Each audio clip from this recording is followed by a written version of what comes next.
अमरावती जिल्हा ग्रामीण हद्दीत मोर्शी पोलीस ठाण्याकडून महत्त्वाची कार्यवाही। वर्षानुवर्षे पडून राहिलेल्या 145 बेवारस आणि क्षतिग्रस्त वाहनांचा खुला लिलाव 13 एप्रिल रोजी होणार आहे।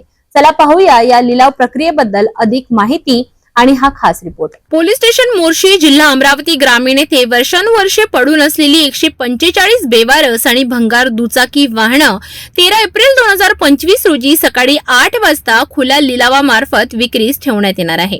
हा लिलाव उपविभागीय अधिकारी मोर्शी यांच्या आदेशाने पार पडणार आहे। वाहने स्क्रॅप भंगार म्हणून विक्रीस असून ती केवळ स्क्रॅपच वापरण्याच्या उद्देशाने विकली जाणार आहे। सर्व वाहनांची यादी, अटी, शर्ती आणि तपशील पोलीस स्टेशन मोर्शी येथे उपलब्ध आहे। लिलावात भाग घेणाऱ्या व्यक्तींनी गुमास्ता परवाना म्हणजेच भंगार दुकान, जीएसटी नंबर, आधार कार्ड, पॅन कार्ड व अन्य वैध कागदपत्रे मूळ व छायांकित प्रतीसह सादर करणे बंधनकारक आहे। लिलावासाठी अमानत रक्कम 50,000 रुपये 13 एप्रिल रोजी सकाळी 10 वाजेपर्यंत पोलीस ठाण्यात जमा करावी लागेल। सदर वाहने केवळ स्क्रॅप म्हणून विक्रीस असून त्यांचे इंजिन व चेसिस क्रमांक कोणत्याही वापरासाठी वैध नाहीत। खरेदीदाराला इंजिन जागीच कापणे आणि नंबर घासून नष्ट करणे बंधनकारक आहे। नमस्कार, मी नितीन देशमुख, पोलीस निरीक्षक, police station Morshi. Police station मोर्शीच्या आवारामध्ये गेल्या अनेक वर्षांपासून काही क्षतिग्रस्त बेवारस दुचाकी मोटरसायकल वाहने पडलेली होती।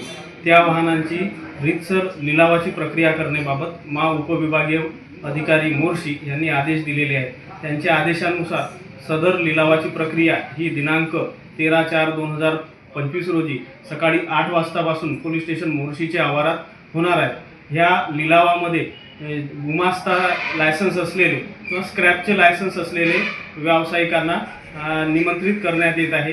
सदर व्यावसायिकांनी ज्यांना लिलावामध्ये भाग घ्यायचा आहे त्यांनी त्यांच्याकडे असलेले गुमास्ता लायसन्स, त्यांचे आधार कार्ड, त्यांचे पॅन कार्ड, त्यांचा जीएसटी नंबर व इतर अत्यावश्यक कागदपत्रांसह सदर लिलावामध्ये सहभागी व्हावे। सदर लिलावामध्ये अनामत रक्कम ही 50,000 रुपये ठेवलेली आहे। सदरची रक्कम लिलावाच्या दिवशी म्हणजे दिनांक 13/4/2025 रोजी सकाळी 10 वाजेपर्यंत पोलीस स्टेशन मोर्शी येथे सादर करावे। पोलीस प्रशासनाने केलेल्या या कारवाईतून एकाच वेळी शासकीय मालमत्तेचा योग्य वापर होणार असून कायदेशीर प्रक्रियेत पारदर्शकता राखली जाणार आहे। लिलावात सहभागी होऊ इच्छिणाऱ्यांनी सर्व अटींचे पालन करावे आणि पुढील अपडेटसाठी बघत रहा सिटी न्यूज।